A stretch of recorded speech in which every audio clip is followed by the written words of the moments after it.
I'm very pleased to have you here for this Ciampi lecture by Yuri Kazepov, a Ciampi visiting scholar here at the Scuola Normale Superiore. He's a professor of sociology at the University of Vienna and has been for a long time, a colleague of mine at the University of Urbino, so I have a double pleasure in having him here with us. Yuri Kazepov has worked for a long time on the overlapping of several issues, the welfare state and welfare policies, the territorial dimension, urban and regional dynamics, and a focus on local policies, urban policies, and urban innovation dynamics. We are asking him to give us an overview of his recent work on welfare systems, local context, and policy innovation, addressing the broader challenge of territorial inequalities. We have done several works and several conferences on the issue of inequalities, and the territorial dimension is something that we have started to address in a previous conference years ago with Donatella and Michael Keating, and is an issue which is taking now an increasing relevance, considering the territorial divides at different scales that are emerging, and in Italy with the agenda of the autonomia differenziata is taking a major relevance in a policy domain. Yuri has written a very large number of books and articles and papers, and has led a number of European projects. Among the very last ones, a book on Vienna, Still a Just City, which is open access, freely downloadable, and the Handbook of Local Social Policies. So on each of the topics that he will touch upon, there is a wide literature that he will be happy to share with you if some of your interest on the more structural or on the more policy-oriented issues are there. So, Yuri, the floor is yours.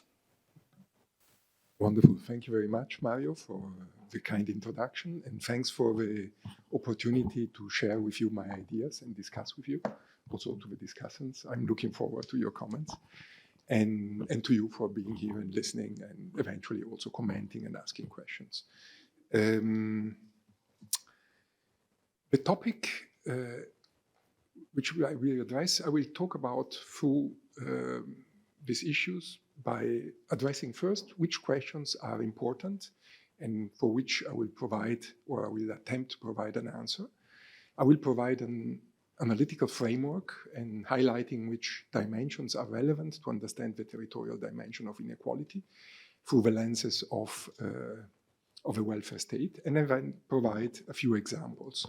The first example will be on rescaling jurisdictions. The second example, if we will have time, because I've been already alerted that I have too many slides. I have 130 slides, but don't worry, they are mostly transitional slides, about housing and environmental policies in Vienna. Both examples highlight different aspects of the analytical framework that I will present you. Okay, so which are the relevant questions searching for an answer? Up to now, the analysis of a territorial dimension of social inequalities is experiencing a boom. Everybody is interested in this issue. It's politically very salient and increasingly interest also for research. So far, the research interest was confined in economic geography. In particular in Florence, we had Carlo. In Turin, we had Arnaldo Bagnasco. The whole Italian school of economic sociology is very relevant from that point of view, also in the international arena, and regional studies, addressing mainly uneven development.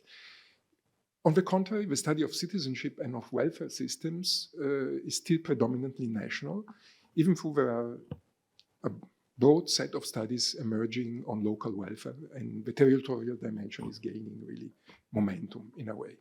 However, and this is a problem for which I would like to find an answer with you, analytical framework which are incorporating the territorial dimension are often scarce and imprecise from an analytical point of view. And this brings me to ask for two questions. The first one is, how can we consider the territorial dimension of social inequalities, and what analytical instruments and concepts do we need in order to be able to understand the dynamic which is kicking off the territoriality of inequality, and which factors play an important role in shaping the relationship between the different analytical elements, which I will present to you later on, and in particular, what is the relationality, the synergies that are emerging out of their interaction. And this relationality is a crucial element which I will repeat several times because I think it's very important. Okay, you probably all know this kind of graphs. It's the long-run inequality trend. Before tax, the income share of the richest 1%. And as you can see, it has been going down up to the 80s. And after the 80s, it started to rise again. What happened in a specific bracket after the Second World War? Actually, there was the golden age of the welfare state, in a way, the development of social policies, of redistribution. And this increased and influenced very much the steep downward mobility path of inequality. After that, inequality started to rise again, and also in territorial terms, in the sense that not just within the national state, but also within the national states, single national states, differentiation from a territorial point of view started to rise again. So, what happened in that golden age? In most industrial countries, in particular in Western Europe, inequalities decreased for many reasons, both related to economic growth, and that's a very important element, and the redistributive capacity. So the redistributive capacity has been linked to growth, which is not an irrelevant problem, which we will address briefly later. In that period, there were also forms of spatial Keynesianism, in the sense that there was an aim, and the state played an important role in rebalancing territorial inequalities and uneven development. There were examples everywhere, mostly in federal countries, but also, for instance, in Italy, there was the Cazzo del Mezzogiorno, which was targeting territorial imbalances. We don't know how unsuccessfully this was, but some success there was also in the process. While in the 80s, inequality started to rise again in a landscape of increasing territorial inequalities.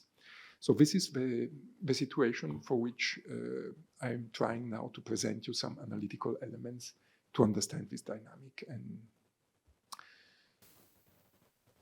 usually, European states are associated or are seen as welfare states with high social cohesion, high quality of life, relatively poverty rates, low inequalities, also in territorial terms, even though territorial inequalities were always present, even in the richest countries, like Germany, for instance, with a north-south divide or east-west divide now after the unification. And this context was, in any case, a context characterized also by economic competitiveness, in particular after the Second World War, when social policies developed. How was this possible? There are many different analytical frameworks which are addressing this issue. One element recognizes an important step to the redistribution element was the recognition of rights, of civil rights, of diversity, acknowledging identities. But this by themselves were not enough. We had civil rights many years before that. This has to be seen in relationship with representation, the possibility of having political rights to be elected or to elect someone to represent through the process of democratic inclusion, which, however, put in place also a complex process of redistribution by the development of social rights through generous social policies. What is interesting to be kept and be understood is the relationality of these elements, the positive synergies which these dimensions contributed to kick off and to produce as a consequence through this interaction, and in particular the redistribution. And as a consequence of redistribution, the low levels of inequality and high levels of what has been considered social justice. Does it sound familiar? I guess you have all heard about these three dimensions. There are many different scholars which addressed similar dimensions, which are I would say, analytically overlapping. Polanyi was speaking about market exchange, reciprocity, and redistribution. Marshall was speaking about civil, political, and social rights. Nancy Fraser was providing this model. Esping Andersen was adopting something very similar when he was speaking about welfare regimes and attaching the redistributive capacity to different policy forms, so social assistance, social insurance, and social security policies. So these are all overlapping frameworks that share one important element. And this important element is the role of public institutions, the strong influence of public institutions that led actually comparatively to other parts of the world to lower levels of social spatial inequalities. And considering these dimensions as analytical building blocks, actually, scholars identified in Europe a sort of model for social justice.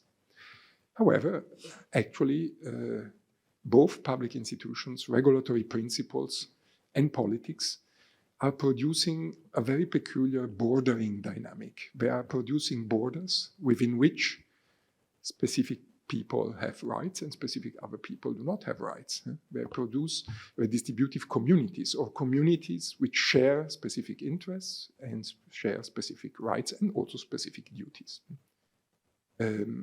This bordering dynamic, however, is not always adequately highlighted or only partially highlighted. But did this European social model even exist?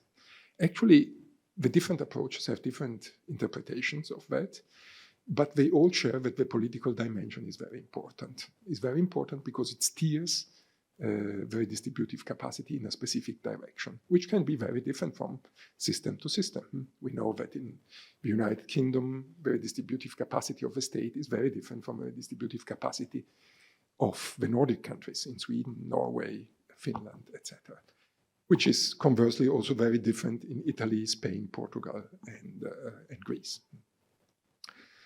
So, however, European welfare states are now under heavy pressure. These pressures are resulting from demographic trends and, for instance, migration, but not just migration, also the change of the family, of household composition, the increase of elderly people, the increase of single families, etc., etc. There are a lot of pressures exerted by contextual elements on the post-industrial transition, green transition, welfare rescaling, etc. And the magnitude of these changes and their impact are not uniformly experienced by the different countries. Some countries have a sort of preparedness and are able to answer to the challenges in a better way. Other countries less. We will see a few examples of that. Also because it has territorial implications in a way. This is true despite all attempts by the European Union and even by member states to put forward an agenda of one-size-fits-all policies, which is, of course, problematic. Because if you implement one policy, which is exactly the very same policy in different contexts, you might result with very different impacts. Partly due to these pressures, something that for long has been underestimated started to gain attention again. Or not again, actually, attention for the first time. Low levels of inequalities and high levels of social justice might have been the result of two elements which are now exploding, particularly in the young generation. Considering the colonial legacy and the offshoring of costs of capitalist systems. And that have also territorial implications, of course. What does colonial legacy and offshoring of cost mean? Actually, access to resources to be redistributed often have been achieved through economic growth strategies. Where did these resources come from? They have been extracted through uneven development with colonial countries or with nature. So colonialism and environment, so geopolitical boundaries and ecological boundaries provided access to resources which allowed a surplus and eased the social dimension of redistribution, because everybody was getting more. If it would have been a zero-sum game, it would have been very problematic, very conflictual. But the fact that there was economic growth, it was easier to share the cake in a different way. So we have to acknowledge this element. So what happens when we factor in planetary boundaries and we need to achieve environmental targets? Well, we become aware of the relationality and complementarity of policies also with other contexts and the available resources, which is an important element which has been underestimated for long times. So what kind of analytical tools do we need to understand this dynamic from a territorial point of view? I will propose you 4 additional analytical elements which are partly overlapping, but not really, which I think might need to be added to our toolbox of researchers interested in these issues, which will help us to factor in our analysis territories, the territorial dimension of social phenomena. And these are the 4 analytical dimensions: sovereignty, policy design, context, and politics and agency. I will go through now each single element, and we will have examples afterwards. So what is sovereignty and what it is addressing? Sovereignty pertains to the territorial organization of regulatory jurisdictions and the distribution of power and responsibilities within multi-level institutional arrangements. It sounds very complex, but actually an Italian law applies in Italy and not in Germany or France, etc. So these are boundaries. The jurisdictional boundaries are given by the national state. In particular, since the Treaty of Westphalia in 1648, this bounded territoriality pertains to the nation state. Subnational bodies like cities and regions can be passive receivers of policies defined at national level, or in federal systems have some degrees of freedom and be more active actors in defining regulatory frameworks at the local level, etc.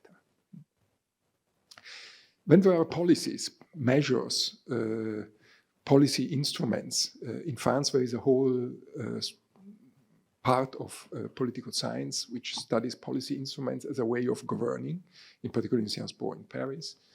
And policies refer to the institutional design of single policy measures or policy instruments, which are connected to specific regulatory principles. So if you have a regulatory principle which is universality, the measures which derive from universality provide, for instance, access to everybody for health services.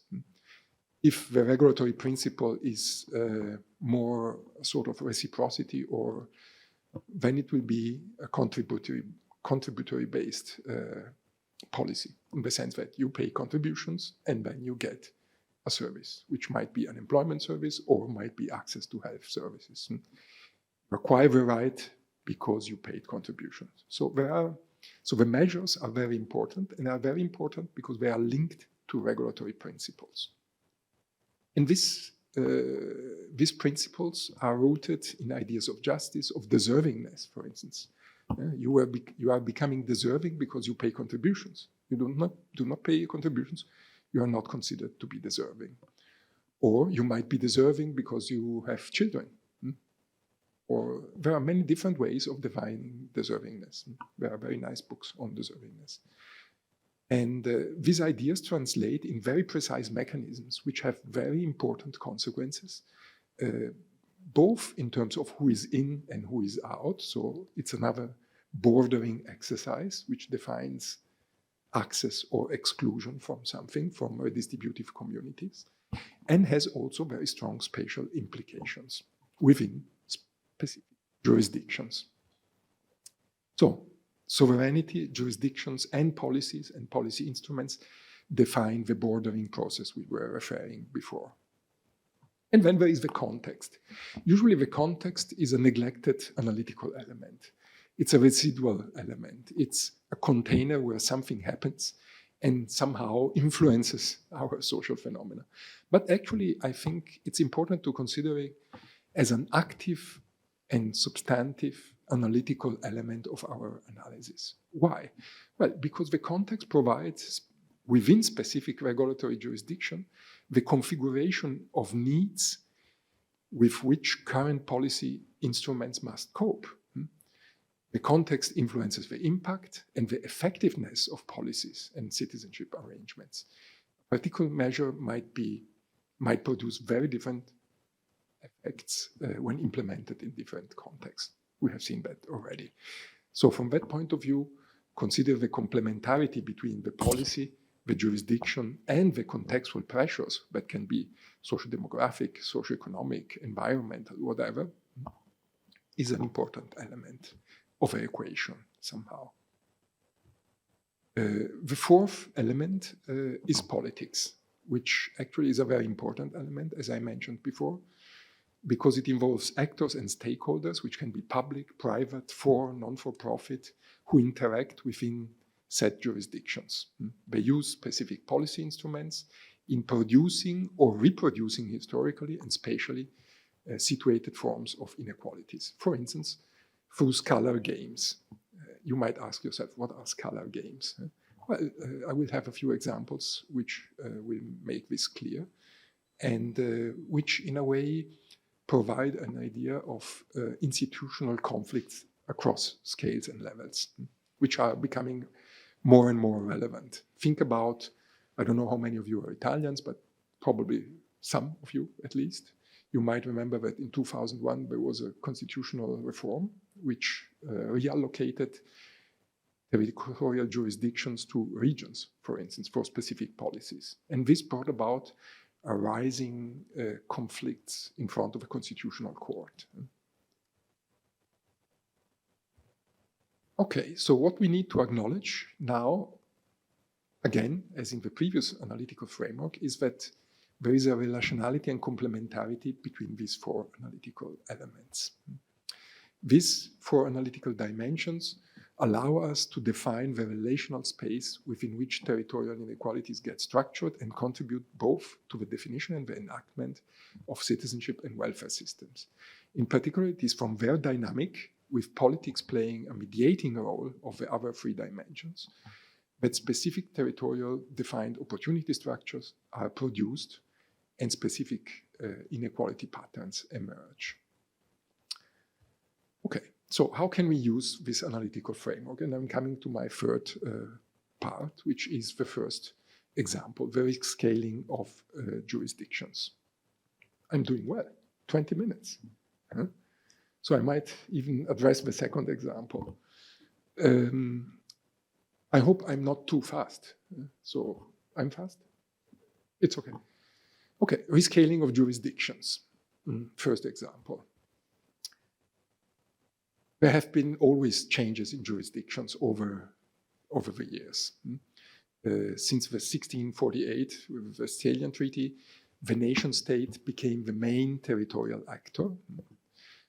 So the actor within which civil, political, and social rights were developed. Before that, actually, regions, cities, villages had their own jurisdictions, and it was a quite complex, very fragmented landscape of jurisdictions. But in particular after the Second World War, when the jurisdiction of a nation state was fed with resources, with a lot of resources, the nation state exerted an incredible influence on our lives, on the opportunities we have, or we had, partly, from the cradle to the grave, from birth to death, defining almost everything, defining the age of schooling, defining the services of, for family life balances, etc., etc., etc. So the state was the most relevant territorial actor. And then the crisis of the 70s, which I guess you all know about, in particular in 73, 79, the two big crises, kicked off a wide process of rescaling. And actually, initially this rescaling was a process characterized by implicit rescaling. What does what does it mean, implicit rescaling? It means that there was no reform which institutionally changed anything, but policies regulated or managed, implemented, financed at different territorial levels, very often subnational levels, were becoming more important. And I will give you an example, don't worry. So this is the example. It looks much more complicated than it is. You're a person who works, you're an average production worker, and you earn 100% of your wage. Suddenly you become unemployed. If you have paid more than 52 weeks contribution, in most countries, you are entitled to an unemployment benefit. This benefit is regulated at the national level. Italy, it's INPS, in other countries, it's whatever, but it's regulated nationally. And you get a replacement rate, which varies from country to country. In some countries, it might be very generous. Italy was for quite some time one of the most generous contexts, in particular with the Cassa Integrazione, up to 80% of the last income. In other countries, it's a bit less. It's between 50 and 70%, and you get it for a certain period of time, which might vary from country to country. In some countries, it's relatively short. In some other countries, it's for a long time. In some other countries, it's as long as the condition of unemployment persists. So again, you see the political dimension defines also the inclusiveness of this kind of measure. But let's assume that after a certain period of weeks or months, you haven't found a job. What happens? Your entitlement to that measure, to that unemployment benefit, expires. In some countries, you have unemployment assistance, which is mean tested, so, but not in all countries. And in case it does not exist, you go downwards to the last safety net, which is usually social assistance or means tested, whatever kind of measures, minimo vitale, minimum income. There are many different ways, basic income, there are many different ways of labeling it, and which should guarantee access to a last safety net, as I said, to all people who are in economic need, who have an income below a given threshold. And these measures usually are regulated at the local level. So no reform, but if the long-term unemployment starts to become a structural problem in a specific country, you will see a lot of people falling down in the last safety net, which is usually responsibility of the local level. And this is, as you can easily imagine, a problem. This is the Italian example, we can skip it, but actually Italy is a very interesting case because it's a very complex and articulated, fragmented, which has a very strong protection of some core workers and a very loose, up to 1889, some of you were not even born at that time, the unemployment benefit, the ordinary unemployment benefit was 800 lire per day for 6 months. You could not live with that. But luckily, most people were covered by the Cassa Integrazione, even for 15, 17, 20 years, which was a perverse effect of an institutional problem. So what are the spatial consequences of this policy and of this policy design and of this institutional downward mobility in a way? Well, in some contexts, there was a decentralization of penury by offloading the financial burden of long-term unemployment to local authorities. The concept of decentralization of penury has been used by many colleagues, actually here in Florence also. Michael Keating was one of them at the European University Institute, where were also Eventi and others were using that. And it's actually quite a nice concept, which has very bad consequences, of course, because it's an institutional mechanism. You allocate responsibilities to other layers of government without providing resources. This tendency might reinforce or even institutionalize local differences, which is, of course, a big problem for the territorial dimension of inequalities. all alignments are not working on this computer. On my computer, they were working. So the pressure on the subnational bodies through the increase of long-term unemployment brought about a lot of territorial conflicts, but you can easily imagine. Local authorities were complaining with the national dimension. And according to the country where you were, this brought about a very interesting policy innovation dynamic. Because, for instance, if a person was entitled to get a minimum income, then the local authorities had to pay. If long-term unemployment was a structural problem, a lot of people had that right, and the local financial budget was going. It was a disaster. They could not manage it. They had to take loans from banks in order to fulfill the right of the people to get this benefit. If you are from Italy, you might say it's unbelievable, because in Italy this right was not given for a long time.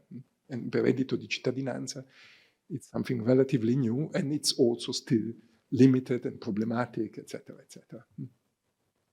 But in other countries, this right was a right claimable in front of a court. That means if the local authority was not giving you this, you could claim it and you were getting it. So local authorities had to develop policies which allowed you to get back to the labor market or become autonomous from these payments of benefits. And so it was the development of activation policies. And activation policies can take many different forms. They can be brutal and bring you back to the labor market, just like that. Or they can also help you through requalification measures, etc., to re-enter and having a new job. The interesting element is that this policy innovation created a sort of revolving door effect, because you had an activation policy. Local authorities were paying contributions to this activation measure. By paying contribution, you were gaining again unemployment benefit rights, so you were going on the national level again if you were unemployed after the 12-month requalification measures. So very interesting scalar dynamic between local and national level. So this looks like that. There were a lot of reforms taking place, in particular from the 90s onwards. Italy is a very good example for an incredible mass of reforms starting from 1991, 94, 95, 97, the famous Pacchetto Tori and others, which changed very much the landscape of labor market policies in most countries. Here is an example of reforms which had a scalar implication in 3 policy domains. The policy domains were social assistance schemes, so targeted for the poor or the ones who had an income below a given threshold, elderly care, and active labor market policies. The blue line is the nation state, the red line is the regional level, and the green line is the local one. And this has been calculated considering several indicators, in particular who is regulating, who is paying, and who is implementing. And according to a system of points, the higher the line is, the higher the responsibility of that territorial level for these 3 policies. So you can easily see that France, the national level is very relevant. It's regulated, it's implemented, defined, whatever, at the national level. And you can see it's not static. In the last 30 years, here in particular in a period of 15 to 20 years, from the end of the 80s up to the second half of the 2000s, it was quite dynamic, the landscape. Italy, you see that the regions became a very important actor, as I mentioned before, the constitutional reform. In Finland, very interesting case, you had a decreasing relevance of the national level, in particular for active labor market policies and an increase of a local level as particularly relevant. In Finland, in particular, unemployment quintuplicated within a few years. So they were very scared and they thought, let's go local and solve a problem. Very soon realized that that was not a solution. So they, you see, the national level regained some relevance. You see Poland. Poland is an interesting case because among the access criteria to the European Union, there is also the principle of subsidiarity. And the principle of subsidiarity foresees that it's not just the nation state that takes care of policies. You have to involve other territorial instances which are closer to the citizen. And indeed, Poland had to allocate responsibilities to powiats and gminas, which are regulatory bodies at subnational level. As you can see, they gained relevance at the national level.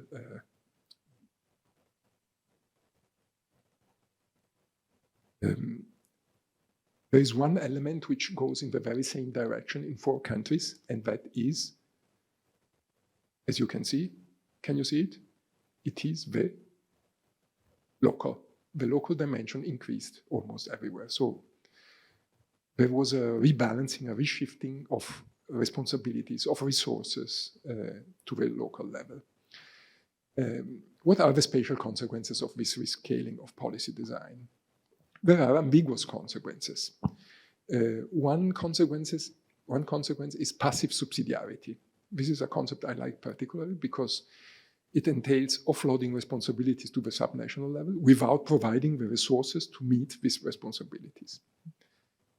And this can be used not just in terms of institutions, or at least not in terms of political institutions like municipalities or regions. It can be also used to consider offloading responsibilities to families. So for instance, for a long time in Italy, having children was not giving rights to have childcare. Only recently, having a child provided you with some rights. You had to pay contributions to get family benefits. And even if you were paying contributions, there was a maximum limit of income. If your income was above that limit, your child benefits were disappearing. In other countries, it's the mere fact of having a child that entitles you to having family benefits. This is a big difference, as you can easily imagine. So there is a form of active subsidiarity. You allocate responsibility to a specific actor, to a specific territorial level, and you provide them with the resources to meet this responsibility. This helps tailoring services to actual and local needs, providing necessary resources. You might even provide in-kind services that are often designed, regulated, financed, and implemented locally. So this is a positive development of this rescaling process. And you might even formalize local experimentation, which is very important because usually social innovation takes place locally and then it's upscaled to higher levels of government. In Italy, local experimentation is fantastic. The problem of Italy is that it never gets at a higher level of experimentation, with a few exceptions. But it involves also multiple stakeholders, so not just state actors, but also NGOs, non-for-profit actors, etc., etc. And the increasing role of the subnational bodies is mirrored by the increasing role of local policies and also of local expenditure. So the expenditure of local government increased vis-à-vis the total government expenditure, which is interesting because probably some localities were getting more resources to address policies. However, all that glitters is not gold. An example from Italy. Per capita expenditure in Italy for social services at provincial level. As you can see, the gap between the highest expenditure per capita and the lowest is unbelievable. It's just 1%. So the province, which is Vibo Valentia, in the south of Italy, has just an expenditure which is 1% of what is spent in Bolzano, which is an autonomous province, has a lot more resources and transfers, etc., etc. But actually, Bologna is not and has also a relatively high expenditure, or Trieste is not and it has a high expenditure. So that is, of course, a problem, because if you are decentralizing in a context like this, can you imagine how much the people who are in a vulnerable situation will get? Is this distribution reflecting need, actually? Is there a matching between the fact that in the south there is less need and in the north there is more need, and that's why there is much more expenditure? Actually, no, not really. It's actually the other way around. We witness a reverse matching and a sort of Matthew effect. The richest contexts are able to spend more and therefore provide much better services in a context where less is needed, or where need is less relevant than in other contexts. In recent times, however, again, there was a scalar change, and there was a process of upscaling, again, a recentralization. What does it mean? It means that the crisis, in particular the 2008 crisis, but also the pandemic in more recent years, brought about a regaining financial control of the state. It was the state which was bailing out banks. It was not regions or cities. So from that point of view, there was a need of control by the financial ministers. And that's why in almost every country, there was an upscaling of responsibilities. And local government expenditures went down again, as a percentage of the total expenditure. What is important, and what is the implication, is that local policies must always be understood in this complex multi-level arrangement. So what are the consequences of these trends? Passive subsidiarity and potential consolidation of territorial inequalities, offloading of financial responsibilities to subnational levels again, a fragmented landscape of levels and actors. And most surprisingly, you might realize that even through the mayor or the head of a regional government and the national government are from the same party, you might experience conflicts across scales. You might have also some positive consequences, and these positive consequences are active subsidiarity in meeting local needs, if you are able to mobilize the local actors and the local resources, and new stakeholders might be involved in multi-level governance arrangements.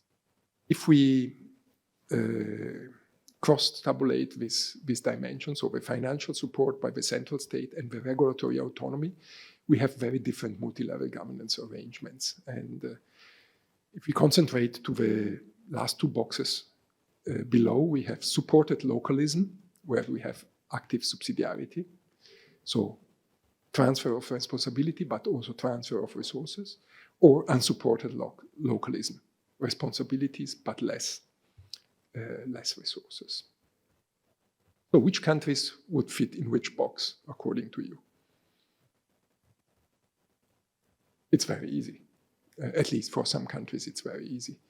The supported localism, where the subsidiarity principle is playing a very important role since a long time, it's all federal countries in Central Europe. So Germany, Austria, Belgium, Switzerland, they provide the subnational level with responsibilities, with resources, but not just state actors, also NGOs. NGOs are built in the system defining policies, for instance. So when the Caritas publishes a report on poverty, it's discussed at the parliament and serious measures are taken. Unsupported localism, passive subsidiarity is mainly characterizing Southern Europe, Spain, but also Italy. Centralism is characterizing France mainly.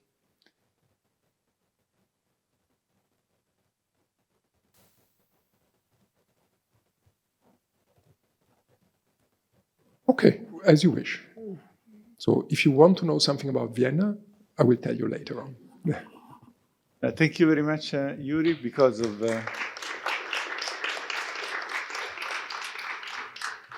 this framework which combines changes in the institutional setting, changes in the policy domain, and changes in the dynamics of welfare needs and challenges, all with mainly pessimistic news on the ability of our policy dynamics to challenge current inequalities. We open now the discussion, and we have Guglielmo Meardi, current Dean of the faculty, addressing the more social and economic dimension first, and then Donatella Della Porta, previous Dean and founder of the faculty, who will delve more on the political and social dimension later. Guglielmo. Thank you. I'm sorry I'm taking the place of Vienna, because there was a Kaiserschmarrn of beautiful pictures and ideas and so on. But maybe we take it as a sweet end at the end. Thank you, Yuri. That was a very interesting, both conceptually and analytically. I will make a couple of general observations and then a couple of more specific comments. The first one is your starting point, which is territorial inequalities. Here, I think it's very important to have to keep in mind a different scale at which inequality can be measured, and to avoid composition effect. Because while you are very interested in territorial inequalities and the multi-level aspects, you only showed one picture, which is inequality at the national level. It will be very different if we're looking at the global level or at the European level, or even at the local level. Why? Because, well, in the last 50, 60 years, inequality at the global level has declined quite sharply, because poor countries grow much faster than rich countries. In Europe, that is even more visible. 30, 40 years ago, we had a huge divide, 10-to-1 gaps in income, and now it's more or less. The poor countries have grown much faster than the rich ones. But at the national level, which is the level which is economically, politically most important and most relevant, inequality, of course, as you've shown, it used to decline and now it jumped up. And obviously there is a connection between the two, not a deterministic one, but certainly the factor endowment of countries means that exactly because poor countries grow, many people in rich countries become much poorer. I mean, it's, Milanovic describes with the elephant curve, but it can be described in many different ways. And also, not only inequality increases because of this global and European integration effect, but also regional and territorial inequality increases a lot.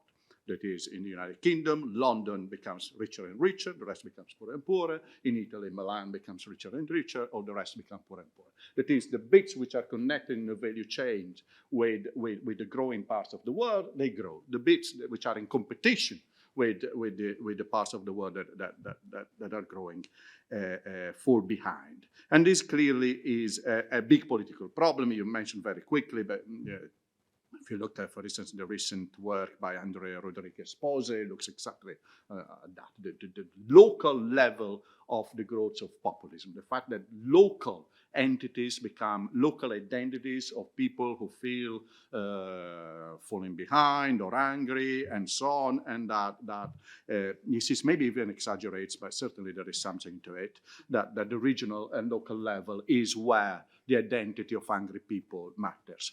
I mean, coming myself, and there's a second observation from industrial relations, I see a point of it, because in the capitalist world, let's say in the Fordist period or whatever we call it, the institutionalization of social policy, which you study, you're an expert of, and labor policies, were also seen as instrumental for the stability of capitalism, because they would insulate interest issues where people clearly disagree. Some people want to earn more, some people want to pay less, from the rest of the polity.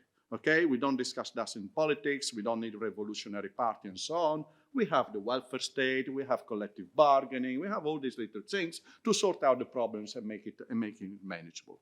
That is, we insulate interest from identities. We avoid the huge working class identity become the main political power that can take over, and we avoid ethical or other ethnic sources of identity. Once inequality is perceived mostly at the regional level, then we have identity again becoming a problem.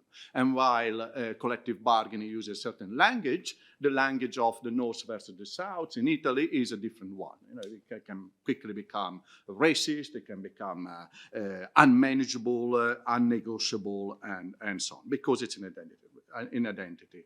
identity issue. And the last, let's say, general comment on which I see some of your issues is that often the decentralization increases inequality, even when it is well meant. And thinking about Italy, you know, in Italy, regions were created in, they were set up in the Constitution in 1948, and with just a usual Italian delay of 22 years, they were actually created.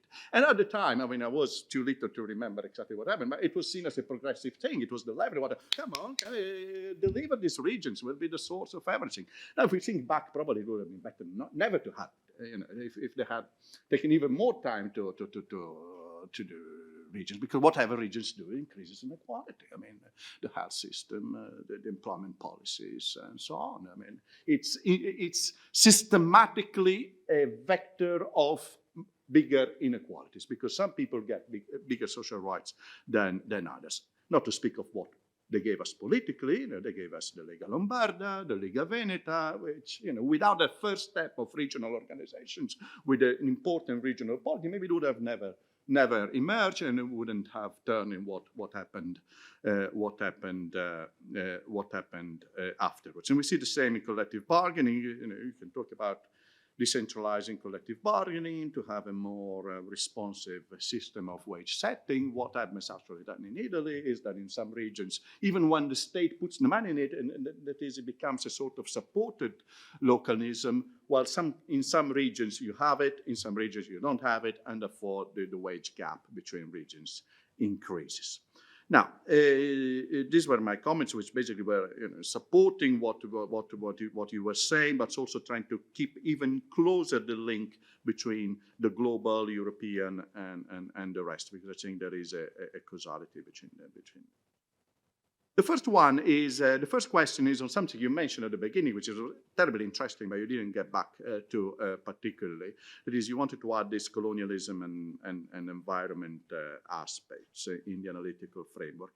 And in particular about colonialism, because I see you have a point on extractive, and on both issues, colonialism and environment, you have the issue of extractivism, and therefore creating some sort of resources, creating resources at the cost of somebody else and something else. However, I wonder whether really the link is so strong between colonialism and inequality, which you assumed. You mentioned the fact, well, yes, there was a fall in inequality during 40s, the golden period, but there was colonialism. I'm not sure about it. One thing is to say there is a big mismatch between, let's say, equality and emancipation of working class, and what happens to the environment, what happens to ethnic minorities, to immigrants, to other countries. One thing is to say there is a link, and the two things are in opposition, because I don't think that. I mean, colonialism was stronger before the Second World War. Actually, inequality has fallen during the period of decolonization. And that is increased again when we have neocolonialism. That is not the colonialism, the traditional one of going there with the flags and everything else, which was terribly expensive. But you know, the big one now with multinational companies and trade agreements and so on and so forth. So I see an inverse link, personally, between colonialism and equality. This is conceptually and politically important, because one thing is to say that there is a mismatch, one thing is to say there is an opposition, which in a way assumed, well, if we want, we have to choose between the two. Either we have equality here, or we have colonialism. Thank you very much. I would like not to have this. Sorry, in order to have equality, we need to have colonialism, and we can't have decolonization and equality at the same time. I would like to have them both. The second question, the second question basically I already asked, but I want to be even sharper, because in your chart showing the increase of the local level in all countries and the fall of the national one, you said, well, in all countries the local level goes up, but not in the same way. The exception of Italy is that whereas in all other countries the level going up was the local level, that is the municipality, in Italy it was the region. And but I can see the point, you know, it may work or not then in practice. I may see the point for increasing the local level for certain issues, you know, because the local level may be very responsible in terms of social services, for instance, in terms of education, no doubt. I don't see any point in the regions. I mean, they are the worst of the two worlds. They don't have the economies of scale and the equality of the state, and they don't have the responsiveness of the local level, because the regions is as far from the citizen as the country is. There is no difference in my view. So the way formazione professionale, vocational training is organized by the regions has no link with the actual industrial districts, which are much smaller than the regions. You know, there's no point having a Lombardy training scheme for all of Lombardy, which is huge. It doesn't make sense in Tuscany either, and the same for the health sector and so on. So I think that difference maybe should be underlined more between the region and the local, and the specificity of Italy of doing decentralization in the worst possible imaginable way. And the final question is about the European social model, where I think you are right. I mean, the European social model, has it ever existed and so on. But I would be a bit more specific. I wonder whether you agree with me, that the European social model started to be a problem when people started talking about it. Because the concept was nearly unknown until the very early 2000s. And it became popular with the Barcelona summit in, I think it was 2000. And the main people, you know, pushing for that concept were the Prime Minister of the United Kingdom and the Prime Minister of Italy, who also used to spend holidays together in Sardinia. And the stress of that discourse about European social model was competitiveness. It had also some decorations about some specificity of Europe in comparing the United States and Japan, but really the principle was competitiveness. And the result of that was what you call unsupported localism. That is, you have to compete, but you don't get resources for that, because the European budget doesn't exist. And there was actually more before, because the regional support, you know, if you think about this, the industrialization in the Ruhr, in Germany in the 90s and 90s, was much more generous and effective than it became when people started talking about the European social model. The result was, well, you have to compete, you can use some solidaristic ways of doing it. And what happened, seen from an industrialization point of view, that was defined as competitive corporatism. So yeah, we have to have a lot of social dialogue. That was a big part of the European social model. But what is social dialogue within that unsupported system? Is trying to negotiate a continuous retrenchment of the welfare state, a continuous concession, and Germany was the leading country into that. So I think there was it's more historically specific what happened in the European social model. At the beginning of the 2000s, with the stress of competitiveness, and immediately after, the changes happened basically at the same time, with European enlargement and the entrance of countries which had a very different approach to the welfare state and to labor issues. And I finish here. Thank you, Guglielmo. The plot becomes thicker with all these additional dimensions, and now we add Donatella's points. Which I was assigned the political side after Guglielmo addressed the economic side. And this reminded me of another life of mine when I was teaching local government at the University of Florence. And I used these memories, confused maybe, it was a long time ago, to try to understand an element which I think you didn't have the time or was not the main focus of your presentations or not developed, which is what do we mean by the local?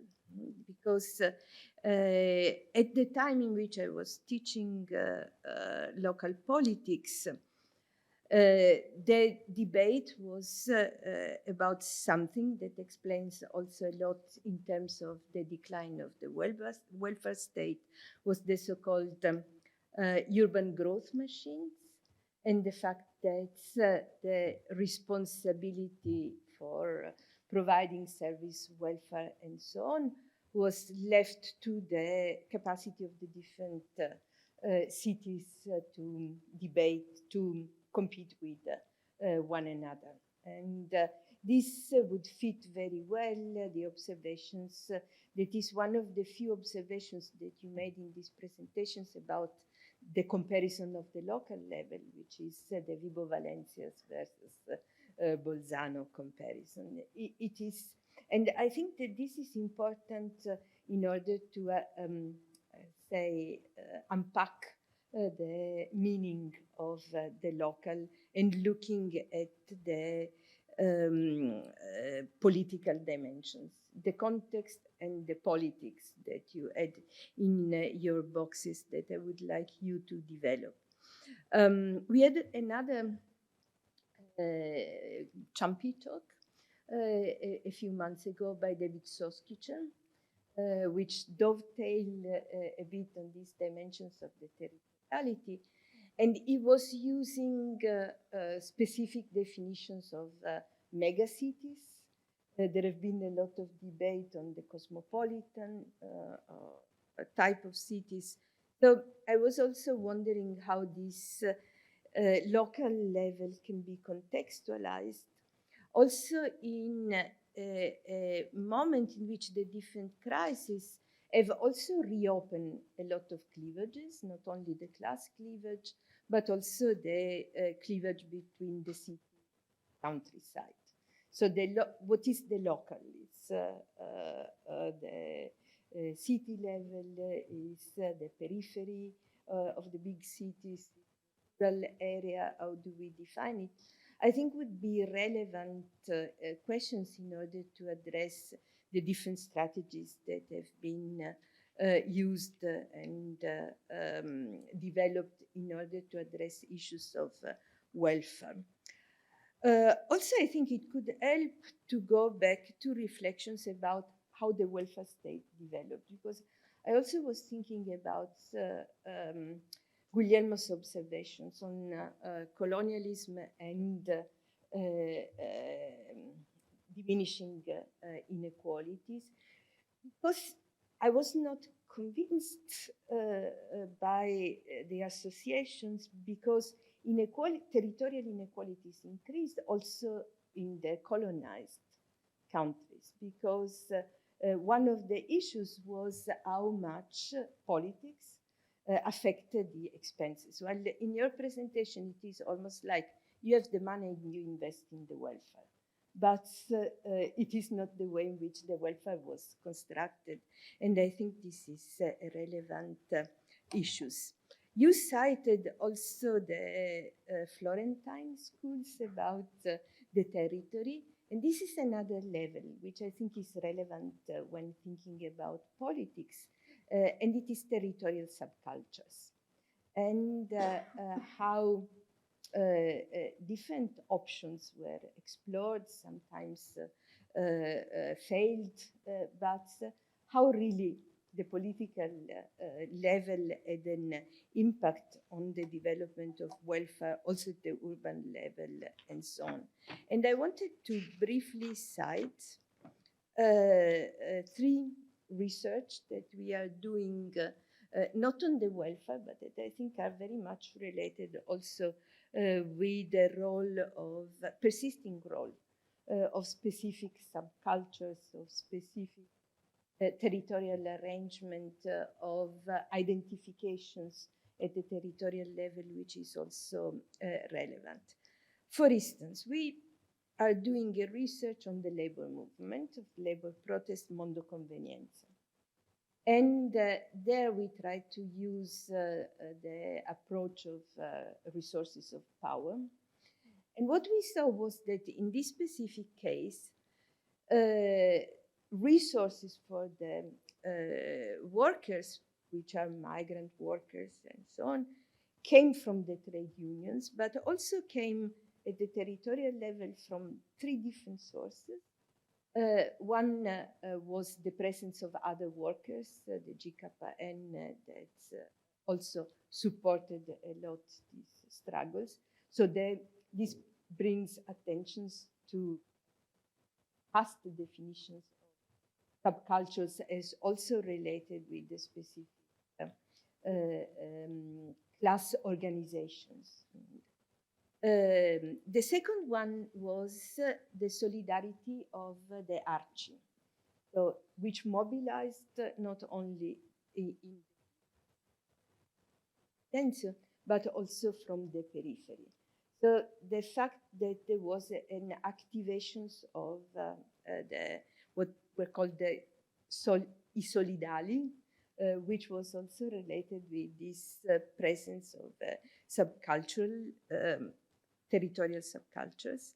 And then also the local governments, which was quite exceptional in Campi Bisenzio as a left-wing government and so on.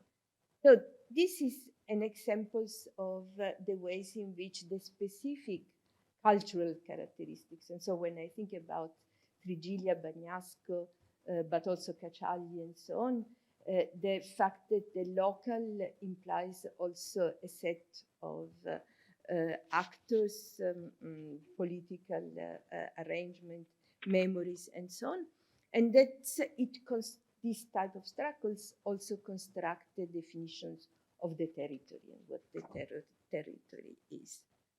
This is something interesting also because I had the impressions that you considered the welfare as something that was provided by the state, in which it was an emphasis on the state level, even if it was in a multi-level type of arrangements. But what we saw in other research was also this return or maybe transformations of what has been relevant also in the past development of the welfare state, and it is mutualist type of practices.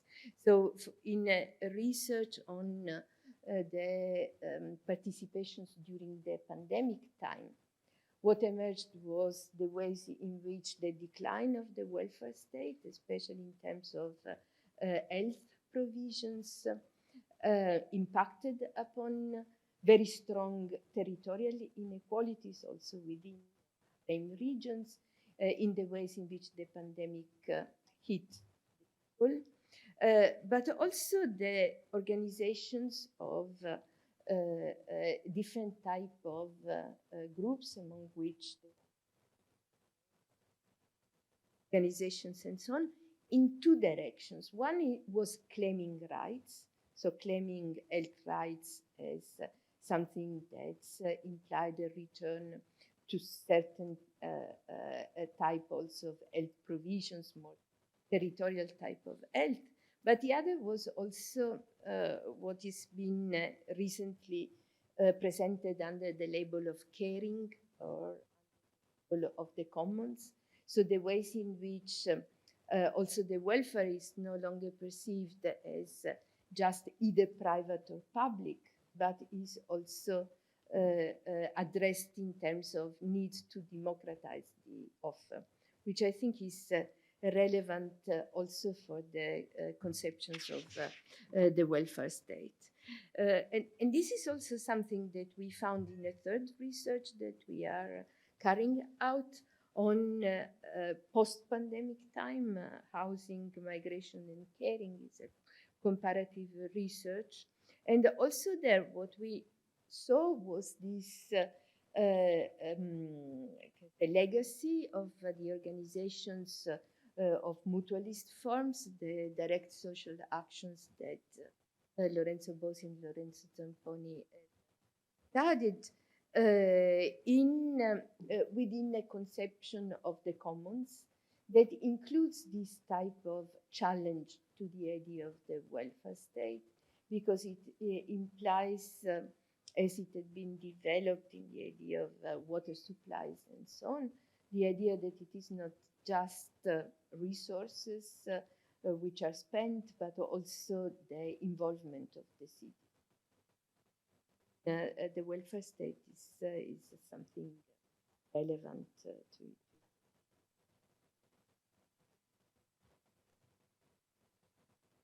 Great deal of things. So I think we have to invite Yuri to give us a first round, and then we open up the contribution from the floor. Yuri, thank you. Thanks a lot for your comments. I'm not sure I will be able to address all of them. It would take a long time, and also competences which I'm not necessarily able to, I don't have necessarily.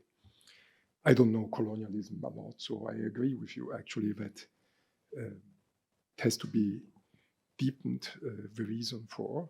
But surely, I remember when I studied political science in Milan, the first year I had economic history as an exam, and I had Phyllis Dean, the history of the first industrial revolution.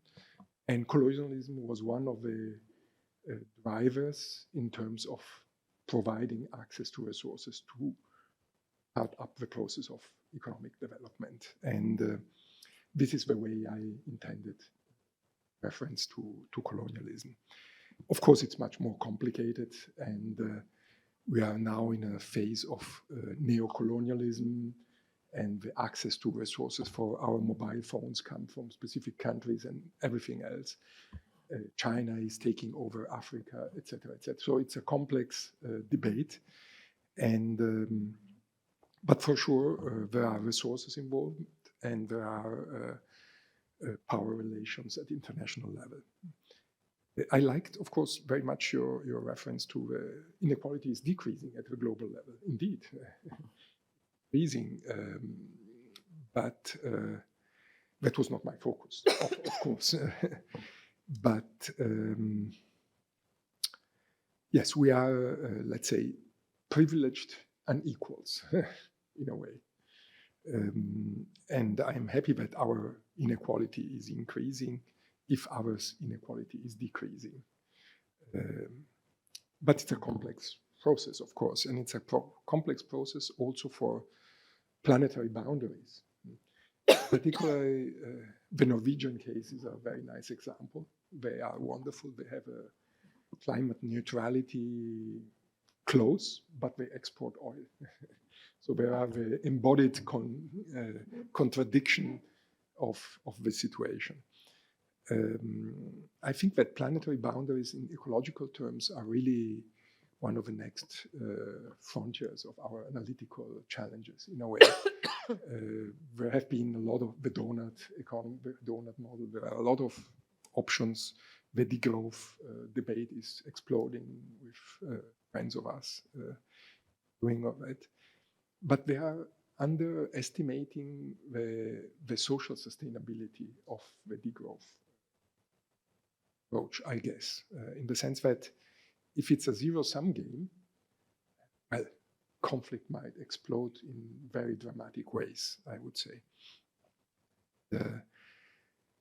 So I'm very much subscribing to all these green elements. I'm vegetarian since 46 years, so when vegetarianism was not really an issue and everybody was asking, what are you eating? And actually, that one of the reasons was for environmental aspects. And also for colonialism and a lot of other dimensions. You were mentioning also that the local is not the same everywhere, actually. And the European social model as a concept started when actually there was a crisis. And indeed, I think it's a defensive concept somehow, in a way trying to legitimize still the support to the welfare state in a context where the narrative was competitiveness. And it's like the whole debate about social investment, in a way. Let's try to reverse the negative image that welfare policies have, and let's have, oh, we invest because like when Matsukato holds his, without the state, we are not even able to innovate, etc., etc. Not even able to have economic development. And actually, there was a nice book by Crouch, Legales, Welskop, etc., about local public competitiveness. I think they were, when they were in Florence, they were debating about that. And actually, I believe they are right. And this is related partly also to your local cultures issue. When I was studying for my PhD, the end of the 80s, so quite some time ago, I was trying to understand, I was comparing poverty patterns in Lombardy and Baden-Württemberg. And you might say, why regions actually? Well, there was some degree of coherence in that, in the sense that Baden-Württemberg has one of the labor market districts with the lowest unemployment ever. And what is the reason for that? And it was precisely the local culture. It was not because they had innovative industries or incredible whatever. It was the local culture with Schaffer, Sparer, Häuslebauer. That's Swabian. It's dialect and means you have to work, you have to save money, and you have to build your house. And it's a cultural, deeply entrenched element of the local dynamic, which then translated also in the Steinbeis Stiftung, which is supporting the development of local medium-sized enterprises with technology transfer from universities and in Fachhochschulen to small and medium-sized enterprises. But it's part of a local culture. And I agree that's definitely a very important element in all of that. But what is local, actually? That's a foundational question, of course. This is probably also the reason why I introduced jurisdictions, because I wanted to avoid this debate in a way. And jurisdictions are a very precise term in the sense that they are drawing specific boundaries, which are very often administrative boundaries, which provide, okay, the local administration of a city is this. But then, of course, you have urban functional areas which go beyond boundaries and are elements of local development.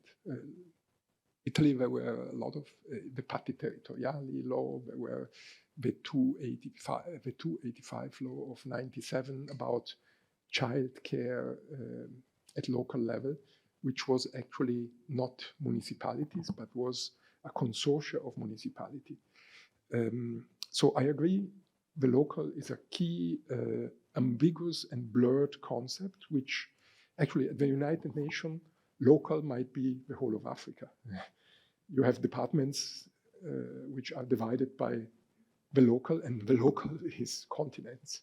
So it has to be scaled, of course. And I agree that we should actually study the relationship between the jurisdictions and the local, which goes beyond jurisdictions. So the metropolitan areas are going beyond beyond administrative boundaries of cities. So if you look at cities like Milan, Milan had a population decline from 1.8 million to 1.3 million. But actually, the population never declined. It became a metropolitan area. And Guido Martinotti, which was one of my supervisors, showed me very clearly, no, the metropolitan area was growing, actually. There was a process of metropolitanization, etc., which our analytical or statistical terms were not able to grasp. So there is always a tension, which is also a political tension in a way, because you can't take decisions going beyond your jurisdictions, which might be challenging because you need governance arrangements which are complex to negotiate in a way. Think about the rural area with the transportation system. The rural areas, especially, where you were mentioning the rural area and the industrial transition.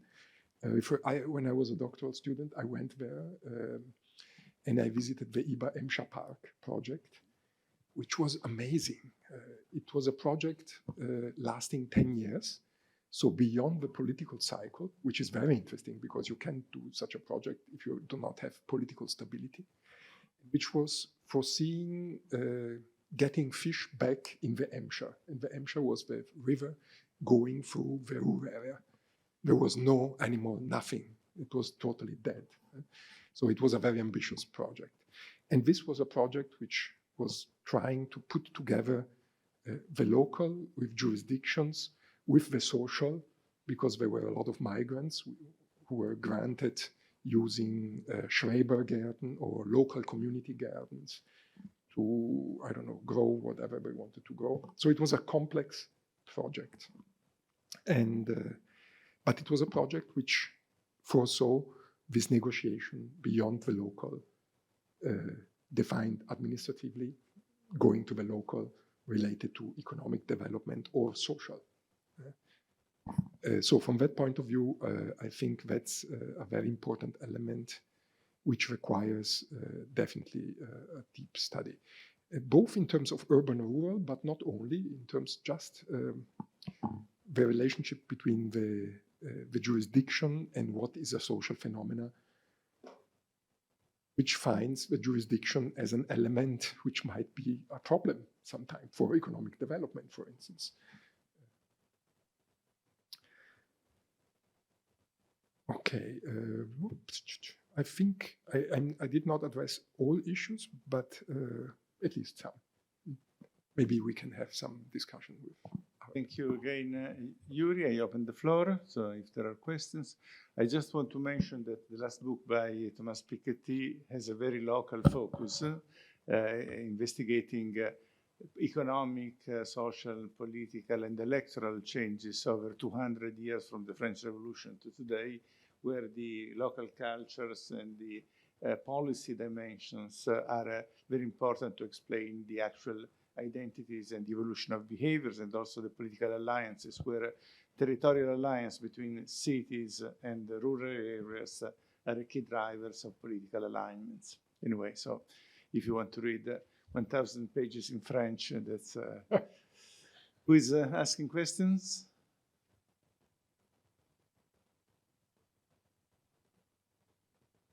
Can you take the microphone?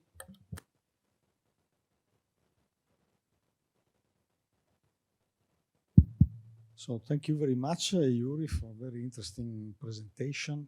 And there are many, many things that are stimulating me, but maybe just one point that to some extent connects with one thing that Donatella said about the role of politics. So I was wondering the extent to which the two dimension that you distinguish it, context and politics, are really so distinct, or in which way we can usefully them distinct. Because my question comes from the basic question of the reason for the downscaling that occurred over the years, as you showed, because there was no necessity. Or was there any proper necessity? My understanding, there was no proper necessity but everything came out from the crisis of the state around the end of the 60s and beginning of the 70s. And so this dynamic was one of the many dynamics that happened later together with the onset of post-Fordism and neoliberalism. So there was a kind of critique of the state and delegitimization of the state, and the final consequence was that the state was reduced basically to ensuring the application of the law. So basically you have the police, you have the courts, you have not necessarily a regulation that comes from the state, but may come from the European Union or so-called private governments in many respects. But that was the role of the state. And the question is not just historical, because if we now are witnessing a kind of return of the state of upscaling to some extent, as you said, then reconstructing exactly the historical reason for the scaling down is absolutely crucial to understanding what is happening now, in my view.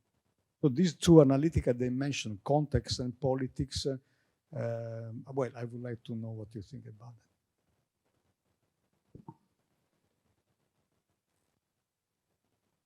Well, this is a complex question, so maybe I can start with that, and so others can think about other questions.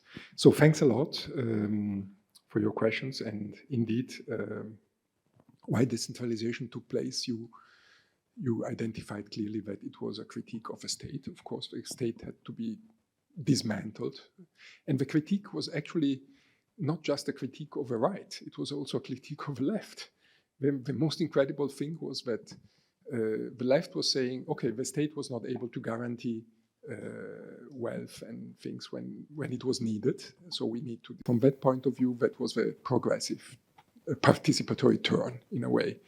And participation became now a buzzword and everybody develops participation. I'm quite critical about that, actually, I have to admit. I'm a very strong state person. It's an outing, I have to admit here, I'm sorry. I was recently in Brazil, actually before the pandemic, and even in Brazil they are cutting down participation because they see that there is a driver of additional forms of inequality in a way. So, but anyway, so the other part of decentralization is related to new public management, privatization processes, etc., which introduces regulatory principles, even from the market economy, to be more efficient and effective, and which needs decentralized forms of. And the two are, in a way, in a tension, the progressive and the conservative dimension, but they converge on decentralization. And that's why everybody agreed in decentralizing, which had, however, very deep differentiated consequences in the different countries. And I'm coming now to your second question about the analytical distinction between context and politics. I see context as, for instance, the social demographic context, the socio-economic context, and I see and they produce specific needs in a specific territorial domain. And I see politics as the set of actors which try to answer these needs by using policy measures within specific jurisdictions, specific resources, and specific actors. So going beyond necessarily also the specific, it's not just public actors, it's also actors which belong to, as we said, a vast menu of stakeholders, which can be for-profit, non-for-profit, etc. I think it's important to distinguish it because otherwise you would see the context as a container where something happens. And actually, given the complementarity or the interaction between all these dimensions, it's not just a container where something happens, but it's also something which structures the responses that are given and the policies which are developed. If the socioeconomic context is decentralizing somewhere in China, a production line, you have a local problem, and you might have a local patto territoriale, which involves the enterprises, the different local actors. It involves trade unions. I'm living in a country now, Austria, which is one of the last countries, I think, in Europe, where the coverage of the collective bargaining reaches not all, but the highest number of workers, which is really impressive. And this is not the case anymore in most countries in Europe. So from that point of view, I think they should be distinguished in a way. I'm not sure this is satisfactory to you, but you can.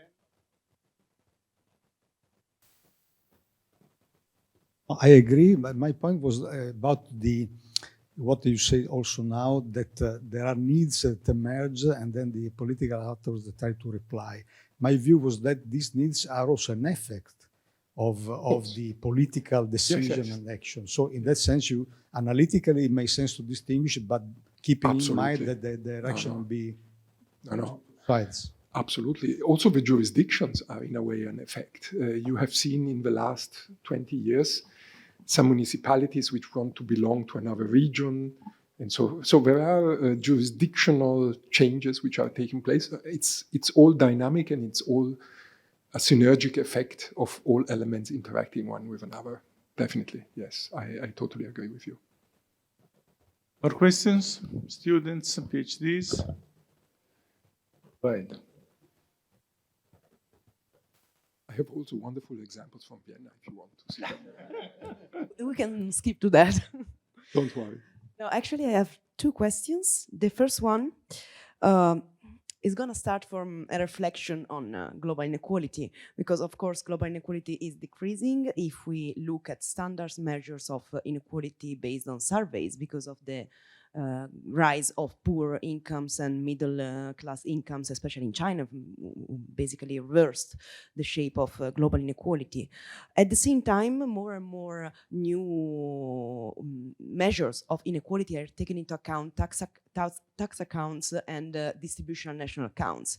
And in this way, I think one of the most interesting research was done recently by Mark Morgan, who will present soon at LSE, about the Latin American case study. And basically what he's presenting is that putting together all the information we have about the distribution of incomes, especially focusing on the inclusion of capital incomes, Latin American countries turn out to be either less rich than they are, either more unequal.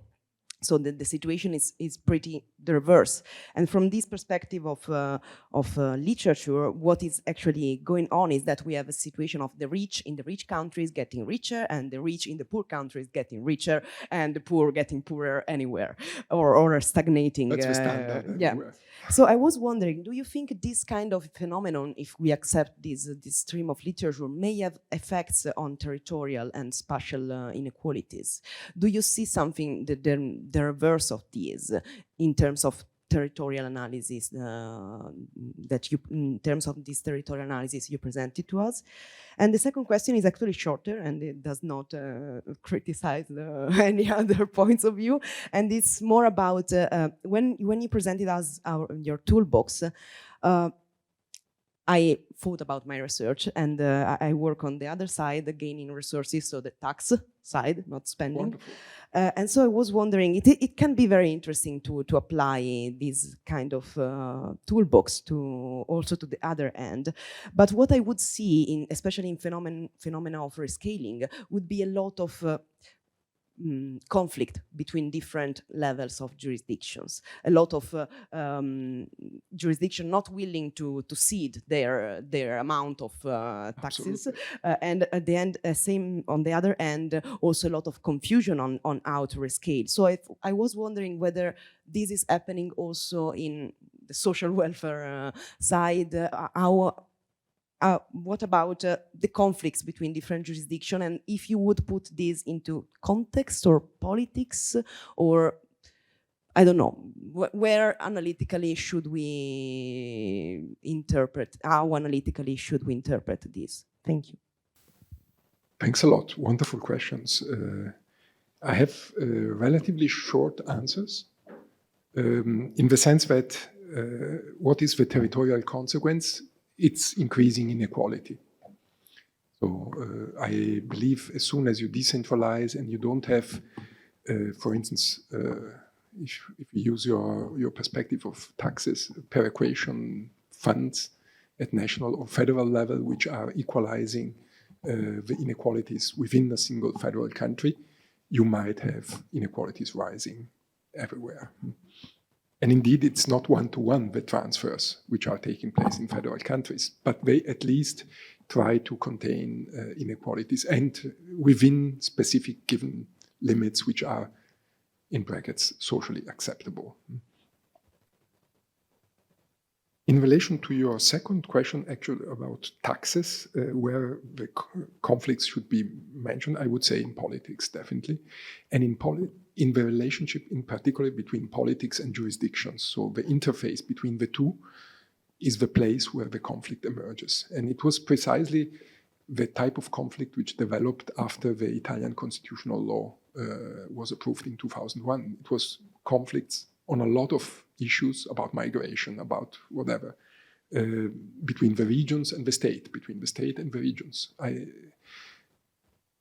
I did some time ago, I don't remember the exact details, but I looked into how many claims were raised in front of a constitutional court. And within the first 5 years after the constitutional law was approved, they were exponential. And it was precisely a conflict in relation to resources and who decides about resources. There was a fund by, if I remember well, the Prodi government, but I'm not sure, many million euros about migration, targeted to migration, and the regions were suing the state in front of a constitutional court and saying, no, it's our domain, it's our jurisdiction. So you cannot tell us how to spend that type of money because. So from that point of view, I think it's politics in the interface with jurisdictions. Thanks a lot. I was reflecting on the fact that I think also that the focus, when we're talking about inequality and stressing the territorial component in it, I think we might end up fostering a view of social conflict about the distribution of resources, which is more horizontal than vertical, which is something which is widespread in society. It came up also in a piece of research we did some time ago on cuts to healthcare spending in the North Italy and so on, in which with the decline of class and ideological cleavages and so on, the horizontal the territorial identity remains, okay, the most significant one, and thus ends up prevailing, and thus there is no vertical conflict on whether there is more healthcare spending or not, but there is only a horizontal spending on whether they're closing down the hospital in the other town or in ours. And I was wondering whether, our discussion on putting inequalities in territorial terms and hiding internal inequalities within territories might not end up strengthening, okay, and fostering this competition between organistic cross-class entities at the territorial level. That at the end of the day, the only phase in Italian history in which territorial inequality significantly declined, especially between North and South, was between the 1940s and the 1980s, in which there wasn't a huge discussion about territorial inequalities. So that's my question, okay? Are we making things worse? Probably, yes. I would not say it's just vertical or just horizontal. It's the interaction between the two, in a way. So the two processes are intersecting, in a way. The territorial and I would not say that class cleavages are disappearing at all, actually. Resurfacing in a way. And you were mentioning that the decentralization was taking place about critique of the state. One of the consequences was also the externalization of services to other entities, to other bodies, both for profit and non-for-profit. And so you have now a landscape of stakeholders which are providing services, which are doing welfare or producing welfare services, which is not just anymore the state. And this can be done in very different ways. For instance, as I mentioned before, the distinction between passive and active subsidiarity, elderly care. Elderly care is a fantastic example. In Italy, you have something which is called minutaggio, which measures how many minutes an elder care can take care of an elderly person. So how many minutes are paid by the state. So how many minutes the municipality who had a bid and a call, okay, we pay you, I don't know, X thousand minutes for the period of 1 year, and this gives you X amount of money. quite scaring, I would say. People working in welfare services externalized out of a public body to, I don't know, the Caritas or NGOs working with migrants and whoever. Do they earn the same amount of money as people working in the public? Do they have the same rights, the same training and vacation time, whatever? No. In Italy, it's not the case. In other countries where you have active subsidiarity, it's the case. You have exactly the same contract very often.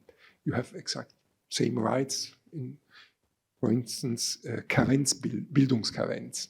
So you can have, I don't know, 6 months off just for retraining and requalifying your competences, paid by the public insurance system. So you can have horizontal and vertical inequalities which can be structured very differently according to the, I would say, the politics and the policies and the jurisdictions which interact in very peculiar ways. Yes, I have a question which was prompted by a couple of statements that you made, which made me go back to what are we trying to explain? Are we trying to explain where there is more territorial inequalities, and then which of the dimensions that you mentioned are explaining us why so? I went to these questions because you made two assessments. I am for the state and I'm against participation. You said, yeah, participation, also in Brazil, they are throwing it away, they think it's not relevant and so on.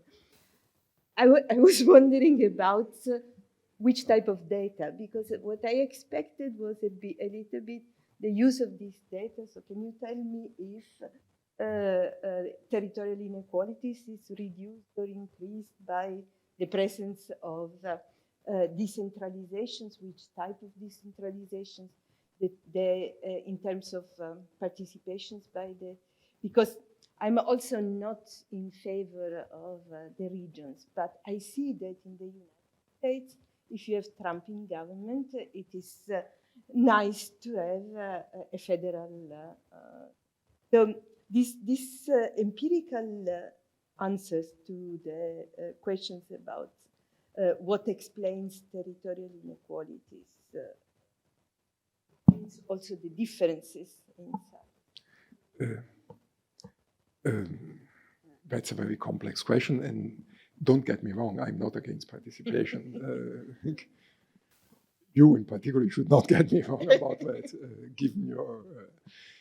but I would, let's say, critically look at participation as a buzzword which is justifying now a lot of stuff which is not really producing what it promises in a way. I can make you a few examples. One example in Vienna. Vienna is not really a participatory setting. It's a very top-down government. It's a local government, but very top-down.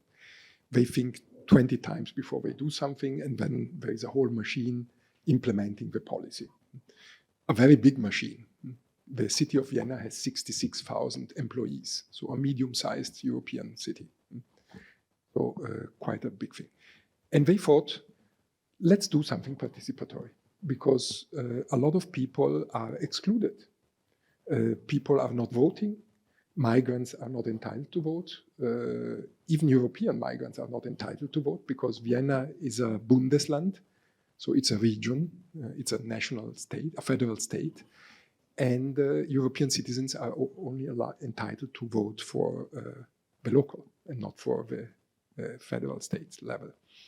So they thought, let's organize a participatory setting to develop climate change mitigation policies.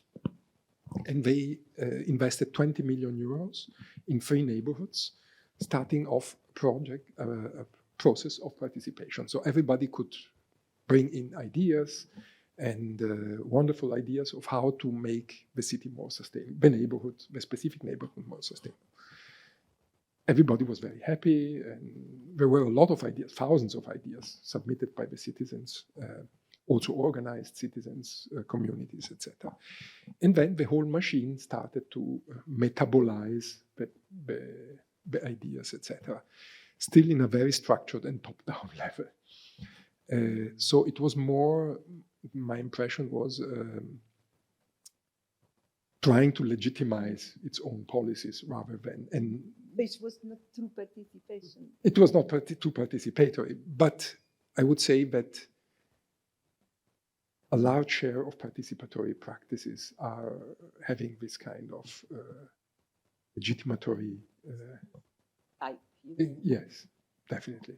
And the non-institutionalist type might be exclusive in the sense that who is participating? Very often,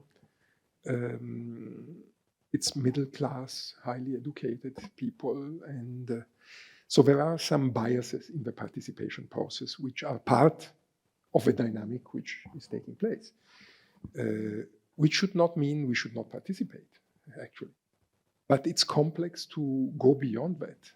And I'm now following up a project trying to understand why people are not participating in that participatory process. Migrants, vulnerable groups, etc., etc. They come back home after 10 hours work. They sit in front of a TV and they want to drink their beer and they don't care about participation, which is actually the target the municipality wanted to mobilize. But given it's a voluntaristic element, it's difficult to make people participate who do not want to participate. So I see a problem of bias in the participation, which would be nice not to have. And the most and why the state being, because where the state was strongest, the redistributive capacity and the inequalities are the lead. Having the Nordic countries as an example, but not Last in Europe. question. No, I want to see the data. Okay. About data, let me just conclude with two data. First, it's very important because if we measure individual inequality in incomes before taxes and services and after taxes and welfare services, we see that in our countries, thanks God, we still have a halving of the degree of inequality. So the state policies, taxes, and welfare services are still a fundamental pillar of our quality of life, in spite of 40 years of neoliberal policy, cuts in the welfare state, and so on. So this halving of the degree of inequality coming out from market processes is still something important. The second thing is that with the pandemic, there has been a massive, you show a little bit in your data, a massive return of public policy, 10 percentage point more, 10 percentage points of GDP have been recorded in the increase of public expenditure. The problem, and this would be a next research agenda, is the content of the policy, because instead of creating spaces for provision of granting of social rights through the provision of services outside the market, as in the National Health Service or in public education, this was basically just transfer of money, subsidies to firms, to households. And therefore we have a hollowing out of the notion of welfare, which means simply sustaining living standards in a time of crisis when there were the lockdowns of the pandemic and so on. So we have a complete loss of meaning of the public policy, and public policy is simply used as some more fuel in the engine of individual consumption. And the most tragic thing is that this does not aim to change anything in a context where we have to change individual behavior for environmental criteria and so on.